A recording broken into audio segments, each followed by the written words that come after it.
Devinette, qui se chicane le plus entre deux frères qui veulent le même jouet ou une maman et un enfant qui veut pas faire dodo? J'ai peur dans le noir, juste une dernière histoire, un verre d'eau, un pipi, un bisou, un câlin. Oh, une autre dernière histoire, un dernier pipi, un autre bisou. Ah, mon pyjama pique, ma veilleuse est pas assez forte, le chat me regarde.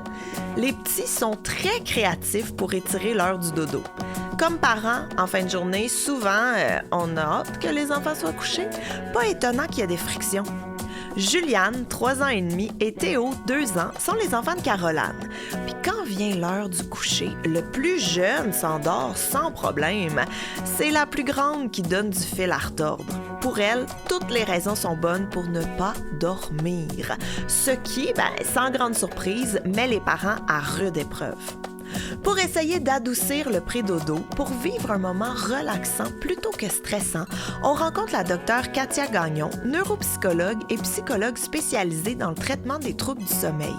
Elle souhaite faire de la routine du dodo un moment de connexion agréable entre Juliane et sa maman. Dans chaque épisode, en compagnie d'une famille différente, on s'attaque à un moment clé de la journée qui leur donne du fil à retordre. En compagnie d'un ou d'une spécialiste, on essaie de trouver, pas des pistes de solution, mais plutôt des pistes d'amélioration. Je m'appelle Gabrielle Caron, humoriste, autrice, podcasteuse et surtout maman. Bienvenue à GPS, votre guide parental simplifié, un balado de naître et grandir. Dans cet épisode, on jase d'heures du coucher stressantes.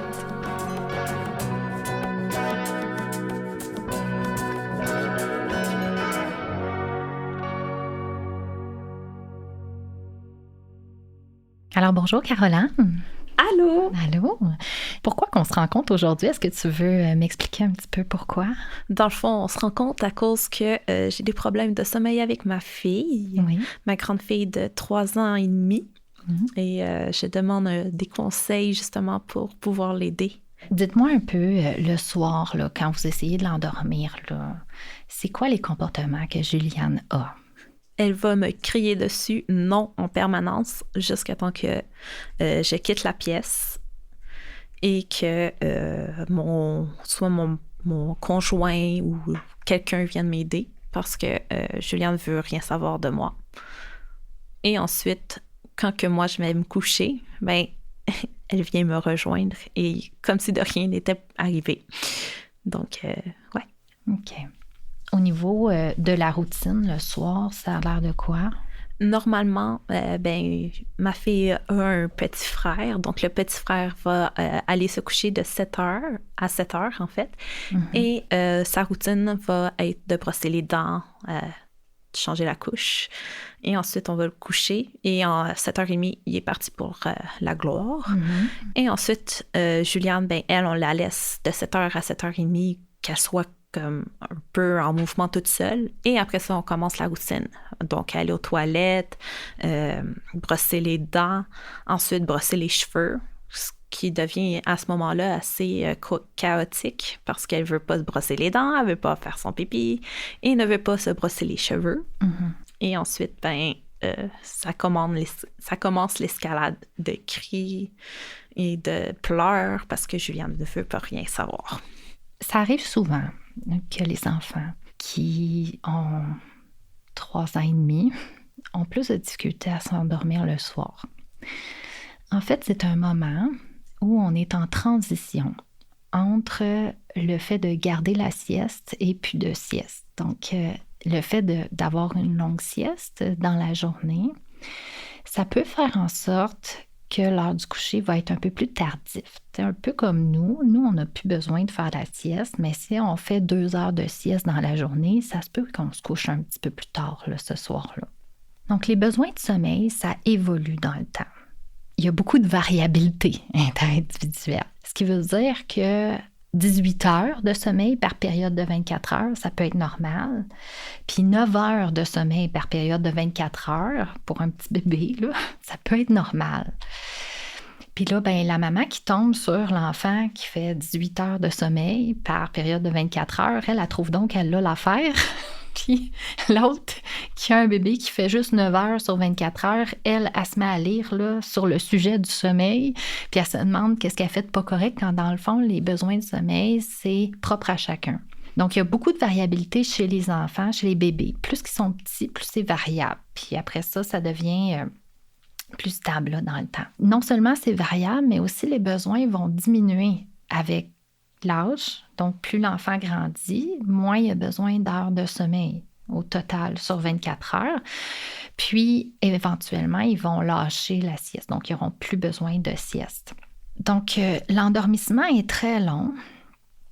Puis, c'est probablement parce qu'on lui demande de faire quelque chose que son corps n'est pas capable de faire. Puis, quand on nous demande de faire quelque chose qu'on n'est pas capable de faire, imaginez si, là, à 5 heures ce soir, je vous dirais, ben là, Caroline, c'est l'heure d'aller se coucher. Puis là, vous dites, ben là, je suis pas fatiguée. Effectivement. Ben, c'est ça. Puis là, je me fâcherais parce que là, vous dormez pas. Puis là, hey, je vais m'en aller. Fait que là, c'est comme, ben là, pourquoi on me laisse tout seul? Je suis pas capable de faire qu'est-ce qu'on me demande. C'est ça. faut voir comment est-ce qu'on peut faire des ajustements au niveau de l'horaire de sommeil pour que l'heure du coucher soit plus facile. Puis comment est-ce qu'on peut rendre ça aussi plus doux pour vous et pour elle aussi. Exact.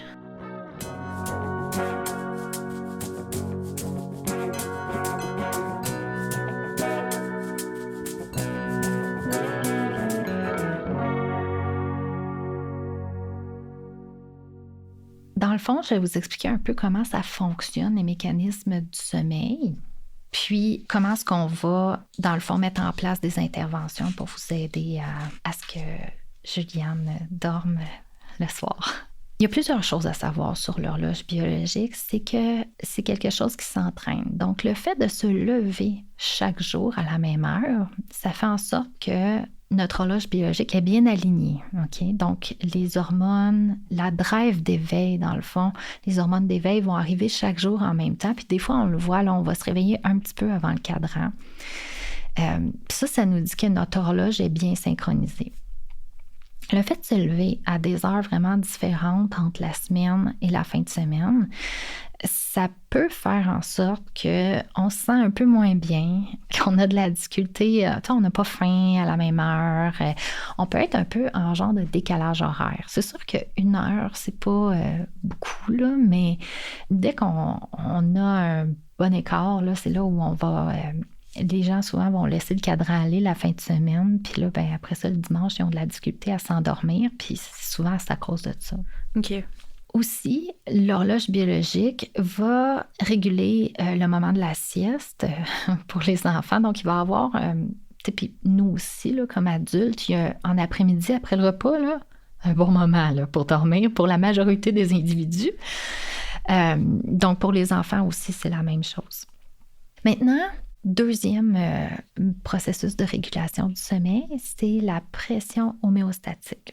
Ce qui se passe, dans le fond, sur le plan biologique, c'est que si, par exemple, moi, j'ai besoin de 8 heures de sommeil par nuit, puis que je vais faire une sieste de 2 heures, ben je peux pas m'attendre à aller me coucher à la même heure parce que je vais avoir relâché la pression de sommeil. Je vais avoir déjà fait un peu de ménage. Fait que ça va diminuer ici ma pression de sommeil. Puis là, j'en aurai pas suffisamment, soit pour m'endormir ou soit pour rester endormie toute la nuit. Fait que je vais soit avoir des éveils multiples, soit avoir des blocs d'éveil pendant la nuit ou soit des éveils précoces le matin. Wow! Ça fait beaucoup. Ouais. Les enfants vont accumuler la pression de sommeil plus rapidement, puis ils vont avoir besoin d'en relâcher un peu dans la journée, OK? Des fois, plusieurs fois, des fois, juste une fois. Mais ce qu'on veut, c'est qu'ils en relâchent un peu. On ne veut pas qu'ils fassent une nuit en plein milieu de la journée. On veut qu'ils continuent à accumuler la pression de sommeil. OK. Pour en avoir suffisamment le soir pour être capable de dormir. Pour commencer, je dirais que ce serait bien de se lever chaque jour à la même heure, puis de se lever le plus tôt possible. Oh. Je sais pas si la famille va suivre là-dessus, mais OK. Pour elle, là. OK. Vous vous levez quand même à 5 heures, là. Exact. Vous avez besoin d'un moment, là, j'imagine, le matin, si Exactement. vous voulez à 5 heures, c'est parce que c'est ça. Hein? Je prends soin de moi. Oui. Donc, quelle heure le plus tôt possible, ce serait? Je pourrais essayer de la lever à 6 heures. À 6 heures. OK. C'est sûr que, puis là, on a parlé de la pression de sommeil. Si on se lève à 7 heures, ben là, on a 1 heure de plus de pression de sommeil le soir. Exact. OK?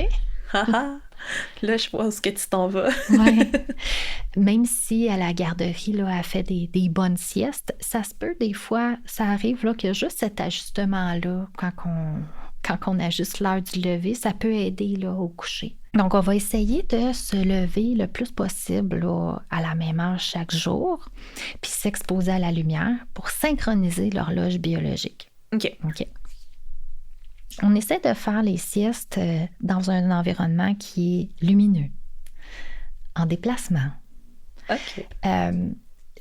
Vous devez avoir des moments qui sont agréables avec Juliane, puis vous avez le droit de planifier votre journée sans l'articuler autour de la sieste de Théo. Ouais, c'est ce que je fais pas mal tout le temps. Hein? Oui. Ben, puis si ça vient pas, des fois, ça peut être frustrant parce qu'on avait prévu des choses, puis ça peut être en déplacement. Ça peut être, on a décidé qu'avec Juliane, on faisait une activité, puis on va prendre la poussette, ou on va prendre, ou en y allant, c'est quand même loin, on va avoir un moment pour que Théo puisse se reposer. Puis peut-être que Juliane aussi va prendre un moment pour se reposer parce qu'il n'y aura pas cette pression-là d'aller dormir. Exact. Je pense que c'est le moment où elle s'endort le plus rapidement dans l'auto. Elle est le mieux. Oui. Puis ce qu'on veut, c'est planifier des activités aussi qui vous font plaisir. Pas juste des choses à faire, hein, parce que souvent on est dans... Mais ça peut être correct aussi de décider, moi, cet après-midi, je dois faire mon épicerie, ça va être ça. Donc, ça peut être ça aussi. Avant de voir un changement, là, ça peut prendre un bon 2 semaines là, au niveau de l'horloge biologique. Donc, il faut quand même rester assez consistant. OK. Je pense que ce serait bien de réajuster les attentes par rapport à l'heure du coucher. Parce que son corps n'est pas capable de le faire en ce moment. OK. Comment est-ce que vous pensez pouvoir l'accompagner là-dedans, là, si on parle un peu là, d'accompagnement? Là? Limiter un peu, comme tu dis, les attentes, parce que je me dis tout le temps, il faut qu'elle soit à 7h30. Mm-hmm. Mais, tu sais, c'est quoi qui m'oblige à ça? C'est juste qu'est-ce que j'ai entendu, dans le fond. Oui. Fait que, tu sais, je peux me dire, comme, je laisse faire qu'est-ce que j'ai entendu, puis je vais juste écouter comment est-ce qu'elle a besoin, puis être aussi moins dans la pression. Parce que on s'entend-tu que je me donne beaucoup de pression justement pour l'accompagner, puis elle se donne beaucoup de pression pour répondre à mes attentes. Mm-hmm. Fait que, tu sais, ça fait un cercle vicieux entre nous deux, puis ça fait juste comme tout le temps empirer les choses plutôt que d'être mieux. Ouais. Puis biologiquement, elle n'est pas capable de le faire, ce que vous lui demandez. C'est ça. Fait qu'elle se sent en échec, puis elle vous fait sentir en échec. C'est ça. Fait qu'on va essayer de limiter ça. On veut faire des wins plutôt que des échecs. Oui. Puis ce qu'on veut, c'est vraiment... Les comportements qu'elle a, là, c'est vraiment des comportements d'attachement. Ah, pour vrai? Ah! Ouais. C'est des comportements d'attachement parce qu'elle recherche la proximité et le maintien de la proximité avec la figure d'attachement. OK. Donc, c'est toujours les mêmes comportements. Toujours. Puis ça, c'est parce que son système d'attachement s'active, son système d'alarme. Puis pour les enfants, le fait d'être en état de déconnexion, puis de vulnérabilité, puis d'être seul dans le noir, ça peut être stressant pour eux. Donc, ils vont chercher la proximité et le maintien de la proximité. Alors, je vous dirais que vous pouvez très bien l'accompagner puis être avec elle, parce que là, il faut calmer son système nerveux. Puis là, présentement, elle rentre dans la chambre, puis elle est déjà en état d'alerte. Fait que son système d'attachement s'active. Puis là, vous forcez un peu l'autonomie de votre côté parce que vous pensez que c'est ça qu'il faut faire. C'est ça. Quand dans le fond, elle a besoin d'accompagnement puis elle a besoin d'aide pour se laisser aller. OK. Donc, puis c'est pas pour tout le temps. C'est pas pour tout le temps, OK? C'est juste pour le moment où elle va être rassurée. Oui. Puis c'est important aussi d'observer comment vous vous sentez quand que vous essayez d'endormir votre fille. Parce que vous aussi, quand vous rentrez dans la pièce, vous êtes probablement en surcharge, là. Parce que là, ça va-tu fonctionner? J'en ai pour combien de temps? J'ai une liste de choses à faire que j'ai pas faites. Donc, ouais, c'est pas mal ça que ça ressemble pour vrai, là. C'est ça. Puis, ben, ce qu'on veut, c'est être dans une attitude qui est vraiment relaxante, autant pour vous. Donc, on prend des inspirations profondes, puis il faut vraiment être conscient de comment on se sent à l'intérieur. Si vous êtes pressé que votre fille s'endorme, elle ne s'endormira pas. Pourquoi? Parce que les enfants co-régulent avec les parents. OK? Sont toujours dans la co-régulation. Puis à 3 ans, elle n'a pas les capacités sur le plan cérébral de s'auto-apaiser elle-même. Elle a besoin d'aide pour le faire. Puis elle le fait par la co-régulation avec vous.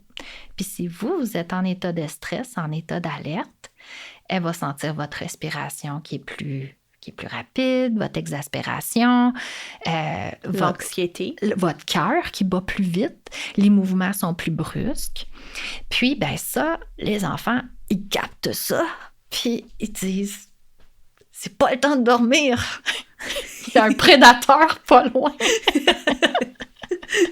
Ouais. Fait qu'on veut vraiment, nous aussi, être calmes. Ça fait-tu du sens pour vous? Oui, pas mal. Bon.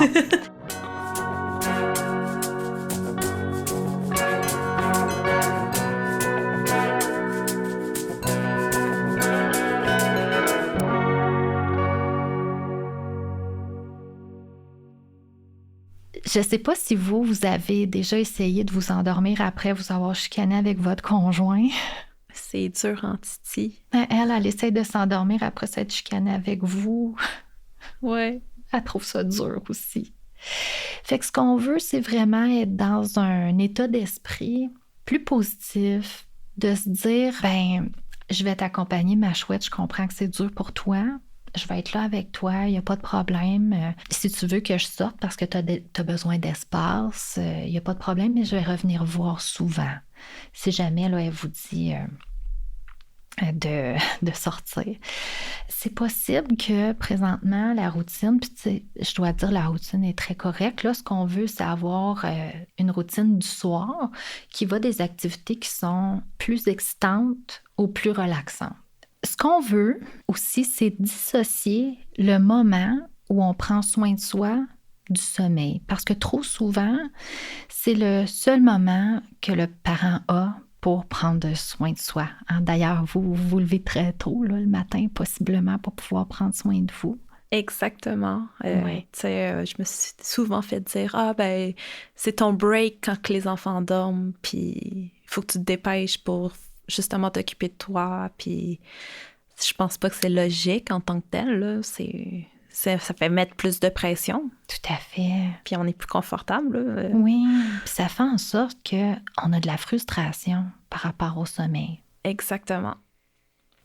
Puis ce qu'on veut, c'est avoir des journées qui sont remplies de choses qui nous font plaisir aussi. Puis on veut que l'enfant puisse exister dans notre monde d'adulte, puis avoir sa place dans ces activités-là qui nous font du bien ou qui nous font plaisir. Dans le fond, le soir aussi, comment est-ce que vous pouvez avoir des moments qui sont agréables, où vous prenez soin de vous, puis en même temps que vous pouvez être avec Juliane dans la soirée, où vous pouvez vous détendre aussi en même temps? Je pense que ça serait de lire un livre avec elle. Tu sais, pas un livre genre Monsieur, Madame, mais tu sais, une vraie saga, là. OK. Tu sais, qu'elle embarque avec moi, tu sais, puis elle me lâche pas pour le prochain chapitre. Oui. Ça serait malade. Mais c'est peut-être un petit rêve de plus. Oui, on ne sait pas. Là. Des fois, ça ne marche pas comme on a pensé, mais au moins, c'est de dissocier ça, le moment où on prend soin de soi, du sommeil de l'enfant, pour ne pas créer de la frustration par rapport au sommeil. Ça doit être un moment où c'est actif. Vous êtes en train de faire quelque chose. Vous êtes en train de relaxer, de co-réguler avec votre enfant. Puis si vous avez toutes ces choses-là que vous avez à faire, toute cette frustration-là par rapport aux choses que vous aimeriez faire pour vous, mais c'est sûr que ça va être difficile pour elle de s'endormir.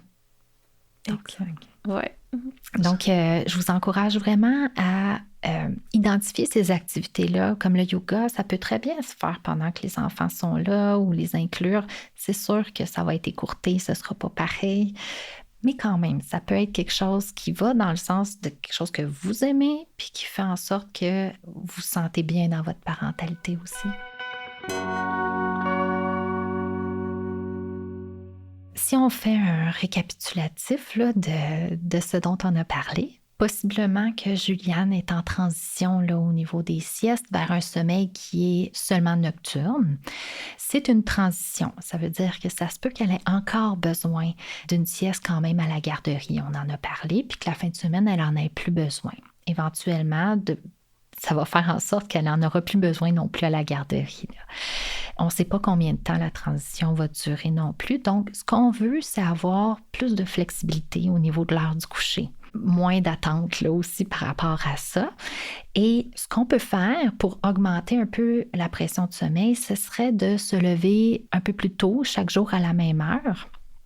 Donc là, pour votre famille, ce qui fonctionnait bien pour vous, c'était 6 heures. Si pendant les 3 semaines où on ne se voit pas, 6 heures, ça ne marche pas, c'est pas grave, OK? C'est bon. C'est juste que si c'est 6h30 finalement, ben vous décidez que c'est 6h30 puis vous gardez 6h30. OK. C'est correct? Oui. OK. Ensuite de ça, on fait attention à la luminosité. On veut une routine qui va des activités les plus stimulantes aux activités les moins stimulantes aussi. On ne met pas de pression par rapport au sommeil. On accompagne l'enfant s'il y a de la difficulté à s'abandonner. On essaie de ne pas être dans la confrontation, mais plus être dans l'accompagnement pour l'instant. On veut vraiment diminuer le stress par rapport au sommeil parce que présentement, juste entrer dans la chambre, pour elle puis pour vous, c'est un moment qui est stressant. Là. Donc, on veut que tout le monde se sente super calme quand on va se coucher. Vous pouvez lui dire que vous êtes là pour elle, qu'il n'y a pas de problème, même si elle ne dort pas, que vous allez essayer de voir qu'est-ce qui lui fait plaisir aussi, vous la connaissez. Si elle aime les petites gratouilles, les petites flattes dans le dos, ça peut être un bon moment pour le faire. Là. OK. On veut vraiment être dans la connexion. Si jamais vous voyez au bout de 15-20 minutes, là, ça ne vient pas le sommeil, on ne s'acharne pas. Vous pouvez sortir de la chambre et refaire un essai 30 minutes plus tard pour voir si ça viendrait. OK. Juste pour que le stress et la pression par rapport au sommeil s'en aille. Au début, ça se peut que ce soit long. Donc, au bout de 30 minutes, on revient, on fait un essai pour voir si ça marcherait. On fait une activité calme avec elle, on connecte. Puis après ça, on retourne faire un essai. Ce qu'on veut, c'est pas rester dans le lit à pas dormir. Puis à s'inquiéter que ça ne vienne pas. Puis là, c'est long, même si je l'accompagne. C'est parce que c'est peut-être juste pas le bon moment pour l'instant. Puis on veut dissocier aussi l'effet de rentrer dans la chambre puis d'être stressé par rapport au sommeil. Donc, si elle commence à être stressée, on ressort. OK. Sinon, la luminosité aussi, on fait attention là, pour diminuer. S'il y a des veilleuses, évidemment, on aime qu'elles soient rouges là, pour protéger l'horloge biologique. Pour ce qui est de la pression de sommeil, c'est un mécanisme qui travaille pour nous. Donc, ça permet, plus qu'on a de pression de sommeil, dès qu'on va avoir un moment de calme, ça va être facile là, de se laisser aller puis de s'endormir quand même rapidement. Là. Donc, pour l'instant, je pense qu'on va travailler avec les mécanismes de sommeil puis avec aussi la diminution du stress là, pour que tout le monde dorme bien puis se rendorme bien aussi. C'est bon, ben je vais essayer vraiment tout. J'ai déjà hâte au dodo. Ouais.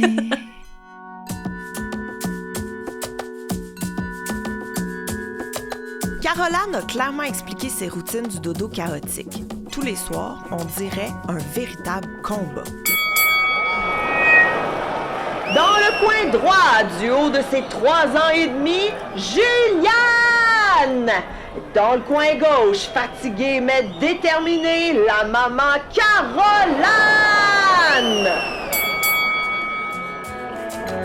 Katia Gagnon, à l'écoute de la famille et sachant qu'ils ne sont pas les seuls à vivre ce genre de défi, a suggéré plusieurs pistes à Caroline pour l'aider à rendre ce moment de la journée plus agréable, en étant dans la connexion avec son enfant et surtout enlever la pression de devoir s'endormir à tout prix. Quelques semaines plus tard, on retrouve Caroline et Dr Katia Gagnon, psychologue, afin de voir, suite à la première rencontre, qu'est-ce qui a fonctionné puis qu'est-ce qui a moins bien fonctionné. Bonjour Caroline. Bonjour Katia. Alors, ça fait 3 semaines qu'on s'est vus. Et dis-moi un peu comment ça va. Ça va. On a beaucoup de changements. Je dirais qu'on a atteint un grand 7 sur 10. OK. Pour vrai, ça va bien en tant que tel. Mm-hmm. Juliane fait dodo sans se réveiller bien souvent. La fréquence des éveils pendant la nuit a diminué. Oui. OK. On était à combien au départ? À peu près à tous les soirs de la semaine. OK. Tous les soirs, il y avait au moins un éveil. C'est ça. OK. Puis là, où est-ce qu'on en est? Maintenant, on est rendu à 1 ou 2 par semaine. Dans le fond, la dernière fois qu'on s'est parlé, c'était comme une bataille là, au niveau du sommeil. Exact. Puis j'avais l'impression que vous vous sentiez en échec là, par rapport à la gestion du sommeil. Comment est-ce que vous vous sentez là, par rapport à ça aujourd'hui? Je me sens moins en échec parce que je me mets moins de pression puis d'attente intense. OK. Je me dis que maintenant, si Juliane n'a pas envie de dormir à 7h30, on va juste repousser un petit peu son sommeil. Mm-hmm. Puis on va être un peu plus à l'écoute de qu'est-ce qu'elle a de besoin. Mm-hmm. C'est sûr, des fois, moi aussi, j'aimerais ça aller me coucher tôt. Elle a veut rester un peu plus longtemps debout. Elle veut aussi s'amuser un peu plus. Donc, on essaie de faire des jeux un peu plus calmes, mais des fois, elle veut pas faire des jeux plus calmes. Donc, c'est là qu'on est rendu. OK. Puis, la semaine, là, elle se lève à quelle heure maintenant? 6h ou 6h30. OK. J'ai plus de difficultés à réveiller papa. Son petit frère aussi se lève à 6h30 maintenant. OK. Tout le monde a plus d'énergie aussi, on dirait. OK. Elle fait la sieste la semaine à la garderie encore? Oui, encore à la garderie, mais pas à la maison. Quand on est en la fin de semaine, on la laisse juste se reposer un petit peu. Puis après ça, on va faire des jeux avec elle, soit à l'extérieur ou à l'intérieur, tout dépendant de la température. Oui, ouais, c'est sûr. Puis le soir, là, c'est plus à 7h30, là, l'heure du coucher. Vous avez mis ça à quelle heure? On a établi à 8h, mais ça peut encore prendre un petit 30 minutes, 1 heure pour l'endormissement. OK. Puis la fin de semaine, elle se couche à quelle heure? Des fois, ça peut être à 10h, des fois, ça peut être à 9h. Ça va dépendre de elle, son besoin, qu'est-ce qu'elle a envie. Là. OK. Donc, la fin de semaine, elle se lève à 6h30, puis elle se couche vers 9-10h. En fait, la fin de semaine, elle va se réveiller vers 8h parce qu'on la laisse aller, parce que nous autres aussi, on veut pas se réveiller à 6h30. OK. Ouais. Quand on s'était parlé, on s'était dit l'importance de se lever chaque jour à la même heure, autant la semaine que la fin de semaine. Les gros écarts comme ça fait en sorte que ça dérègle un peu l'horloge biologique, puis c'est difficile d'avoir une bonne idée de c'est quoi le rythme de l'enfant. Je comprends que vous avez peut-être pas envie de vous lever à 6h, 6h30 la fin de semaine. Si vous voulez qu'elle se couche plus tôt, il faut se lever plus tôt, puis il faut que l'horloge biologique soit bien entraînée. Les écarts comme ça va faire en sorte que, le samedi, on va se lever plus tard. Fait que là, après ça, on va se coucher plus tard le samedi soir. Le dimanche matin, on va se lever plus tard. Mais là, le dimanche soir, il faut se coucher de bonne heure parce qu'il y a garderie le lendemain. Puis là, c'est un combat parce que le corps n'est pas capable de se coucher parce que l'horloge est déphasée de 2 heures, là. Ouais. Fait qu'on est 2 heures plus tôt que qu'est-ce qu'elle a besoin de se coucher. Je sais pas si vous comprenez. Oui. Fait que là, on commence la semaine avec moins de sommeil parce qu'elle s'est couchée vraiment tard aussi le dimanche où elle s'est pas endormie. Elle a eu de la difficulté à s'endormir à l'heure où il faudrait pour qu'elle puisse se lever à 6, 6h30. Donc là, c'est la première à s'endormir à la garderie pendant 2 heures. Fait que là, quand on essaie de se coucher à 8 heures, ça marche pas. Parce que on a tout déphasé la fin de semaine. Je sais pas si vous comprenez. Ouais. C'est comme une roue qui tourne, là. Fait que là, la garderie, elle a besoin d'une sieste. Puis ils ont raison là, de lui faire la sieste pendant 2 heures de temps parce qu'elle a décalé de 2 heures la fin de semaine. OK. On va finir par l'avoir. Oui, c'est ça. Fait que c'est sûr que ça va être difficile là, de mettre en place quelque chose tant qu'on n'a pas stabilisé l'heure du lever. OK. OK. Ça fait-tu du sens pour vous? Oui. Oui. OK. Je sais que c'est difficile. Puis je vous invite vraiment à l'expérimenter pendant au moins 2 semaines. Tu sais, 2 fins de semaine, juste pour voir comment ça va au niveau de l'heure du coucher. Est-ce que ça fait un changement au niveau de la sieste à la garderie? Est-ce que ça fait un changement après ça au niveau de l'endormissement la semaine? OK, c'est bon. OK. On va faire le test. Oui.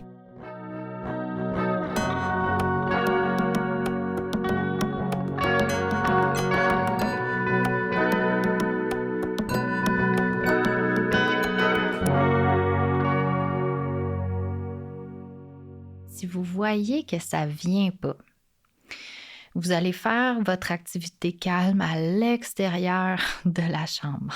OK. Puis, on va aussi essayer de repousser un peu l'heure du coucher.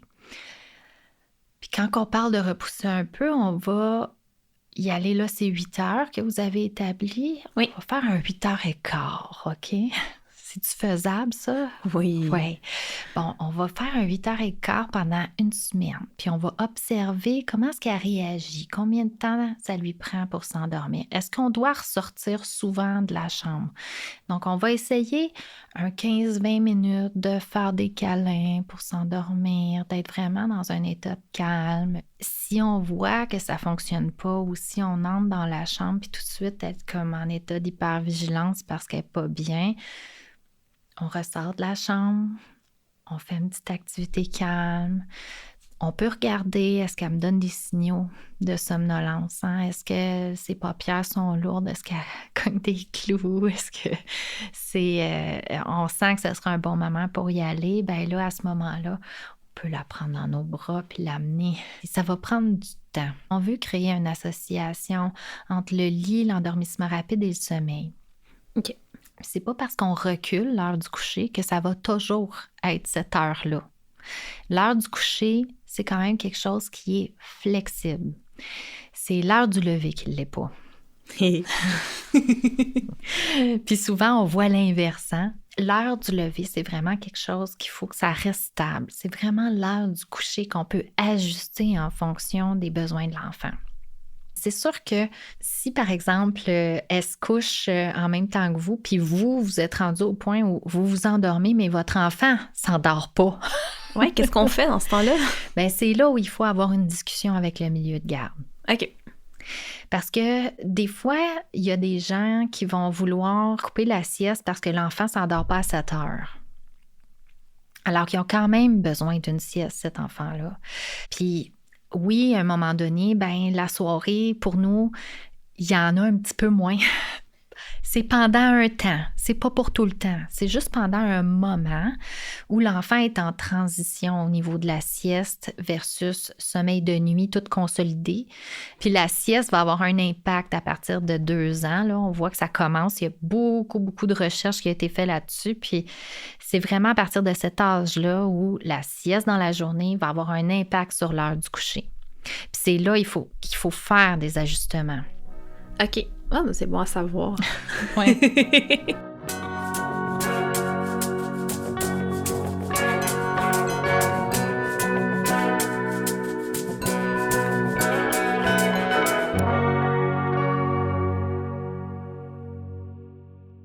J'aimerais ça revenir un peu sur l'attitude par rapport au sommeil? Le lâcher-prise. Dans le fond, juste me dire, OK, j'ai pas le contrôle là-dessus, je peux pas le contrôler. Ma fille, elle veut pas faire dodo là. On va juste respecter son besoin. Puis, si elle a besoin de plus de temps avec maman, ben, why not peanut? On va le faire. Oui. OK. Ouais. OK. Donc là, il y a comme un espèce de calme là, qui s'est installé. C'est ça. OK. Exact. Dites-moi donc, la fin de semaine, est-ce que vous essayez d'articuler la fin de semaine autour des siestes ou...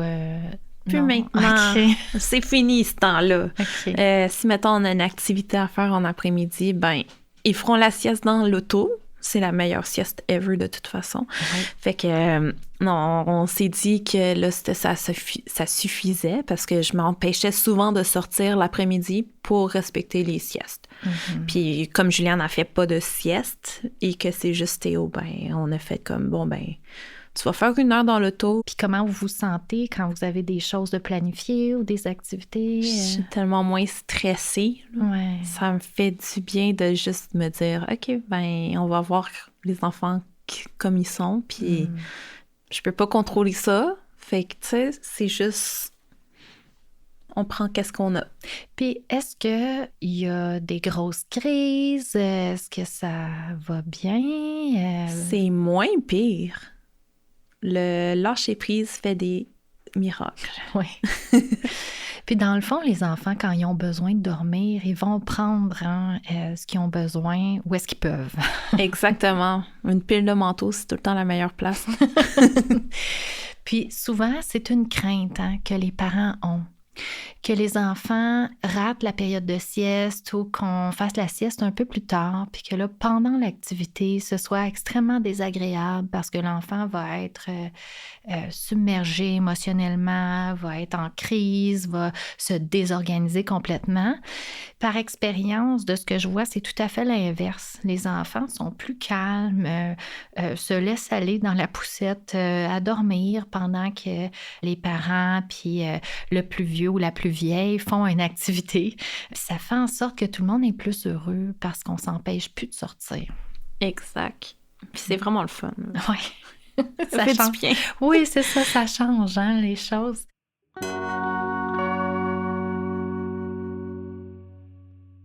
Pour résumer, il faudrait stabiliser encore l'heure de lever. La semaine, la fin de semaine, là, gardez ça vraiment le plus stable possible.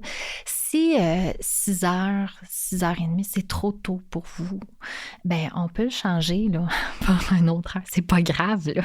OK? OK. Fait que c'est vraiment l'heure qui vous fait, qui fait du sens pour vous, pour votre famille, mais on la garde. OK, c'est bon.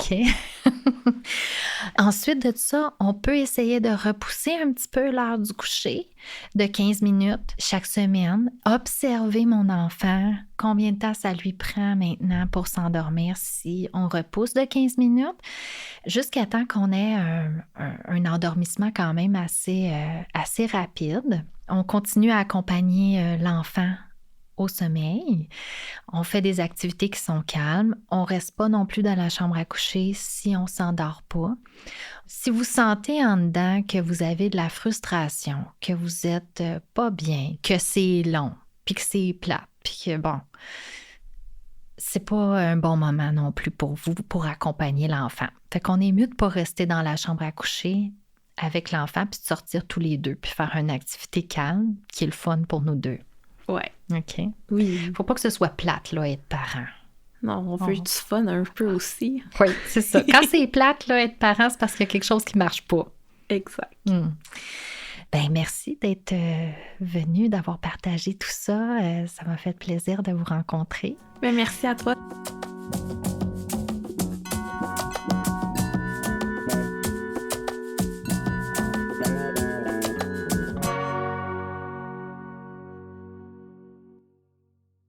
Katia, j'ai beaucoup de questions pour toi parce que le sommeil, on va se le dire, quand on devient parent, c'est un peu le nerf de la guerre, là. Donc, première question, est-ce que c'est important d'avoir une routine de dodo le soir? Oui. Parfait, c'est beau. Prochaine question. C'est la réponse courte. En fait, c'est sûr que tous les parents font une routine le soir. Hein? On n'a pas le choix. Il y a des choses qui sont incontournables. Le pyjama, le brossage de dents, les soins d'hygiène, s'il faut se laver, débarbouiller et tout. Bon. Le bisou aussi. Le bisou. Donc ça fait partie des éléments de la routine, aller à la toilette et tout. Bon. Donc ça, c'est des incontournables qu'on fait à tous les soirs. Maintenant, la routine le soir, ce qui est important, c'est d'aller des activités qui sont les plus stimulantes aux activités les moins stimulantes. Fait qu'on joue pas à tag avant de se coucher. Non, c'est pas le temps de courir dans les escaliers. Parfait. OK? C'est vraiment... faut que ça devienne de moins en moins stimulant, de plus en plus relax, pour permettre au corps de comprendre que ça va être bientôt le temps d'aller se coucher, d'aller dormir. On veut que la routine du soir aussi soit un moment agréable pour tout le monde. Donc, on veut avoir des activités calmes qui plaisent aux parents aussi. Il faut que tout le monde ait du plaisir parce que le parent qui n'est pas dans un minding, là, un bon état d'esprit, c'est ça, avec son enfant, va peut-être envoyer des signaux où il n'est pas bien ou c'est plate ou des choses comme ça. Puis on ne veut pas que l'enfant ressente que c'est pas le fun d'être avec lui. On veut avoir du plaisir. Fait que tout ça, ça va nous aider à rendre la routine du dodo plus agréable pour notre enfant, mais pour nous aussi. Le moment de connexion va être meilleur. C'est ça qu'on veut, un beau moment de connexion avant la déconnexion. On ne contrôle pas le sommeil, c'est quelque chose de biologique là, qui vient quand on est en état de laisser, on laisse aller là, complètement. Mais là, tu as soulevé le point que c'est biologique. Fait qu'on va arriver aux siestes. Parce que est-ce qu'il faut insister pour que notre enfant fasse des siestes même s'il veut pas? Parce qu'encore une fois, j'ai l'impression que ça joue beaucoup avec le me-time. Là. On a le goût qu'il dorme l'après-midi pour pouvoir boire un café tranquille, mais faut-tu forcer les siestes? La réponse courte, là, je dirais non. OK.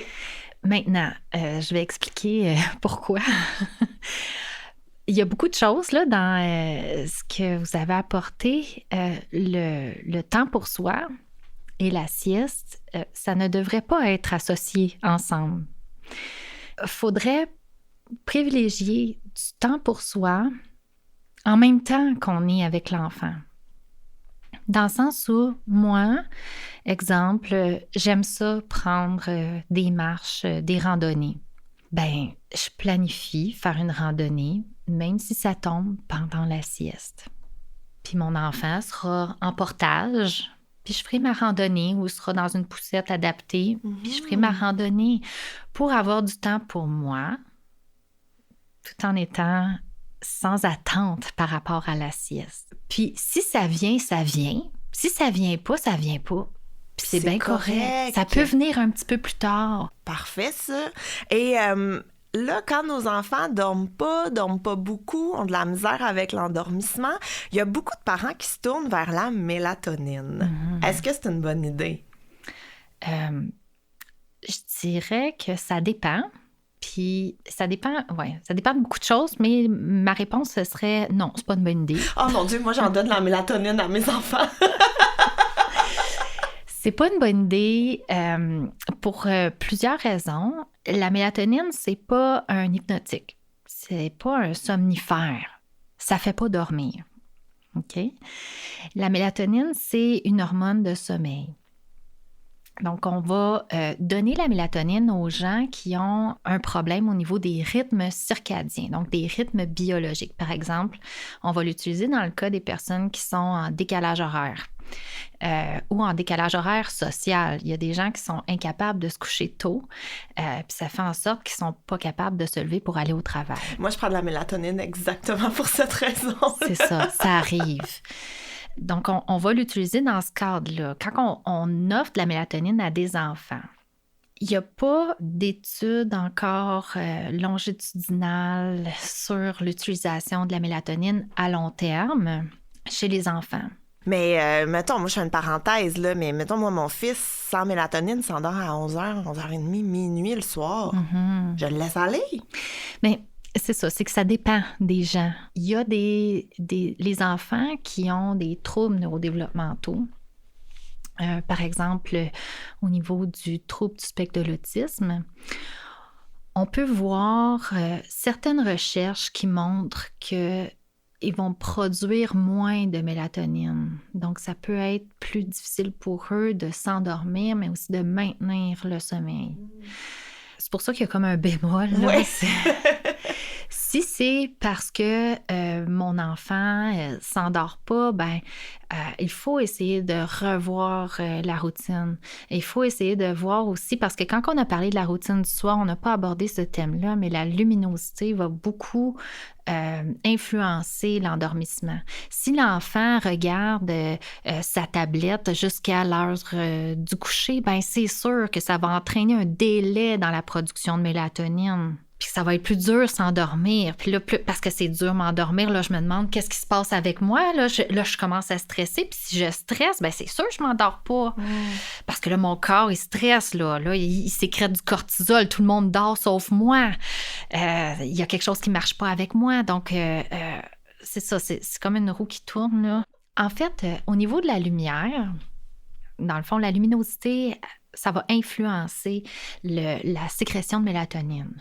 Parce que dans notre œil, on a des petites cellules qui s'appellent les cellules à mélanopsine qui, elles, vont capter la luminosité et la baisse de lumière le soir. Donc, c'est pour ça que c'est important de diminuer la luminosité en soirée puis de ne pas utiliser les cellulaires, tablettes et compagnie électroniques qui sont de la lumière très près du visage. Parce que ça va venir perturber l'endormissement et le sommeil. La mélatonine, c'est une hormone de noirceur. Dès qu'il y a de la lumière, elle est complètement inhibée. Donc, ce qu'on peut faire pour pallier à ça avec les enfants qui ont peur du noir, on peut utiliser une lumière qui est rouge. OK. Pourquoi? Parce que la lumière rouge, les cellules de notre œil sont très peu réactives à ça. Elles pensent que c'est la nuit encore. Hey, j'aurais jamais pensé à une lumière rouge. Dans ma tête, ça fait tellement maison hantée. Oui. Oui. Fait que ça peut être une bonne alternative pour aider à l'endormissement. Tout à fait. Pour les enfants qui ont peur du noir, là, à ce moment-là, une lumière rouge, ça va venir protéger la sécrétion de mélatonine. Merveilleux. Merci beaucoup, Katia. De rien. Comme adulte, quand on va se coucher puis qu'on se dit juste dors. Est-ce que ça marche? Non, ça nous stresse plus que d'autres choses. C'est pareil pour nos enfants. Faut les accompagner vers le sommeil, pas les rusher pour qu'ils dorment. Et comment on fait ça? En créant des moments pour relaxer ensemble avant d'aller se coucher.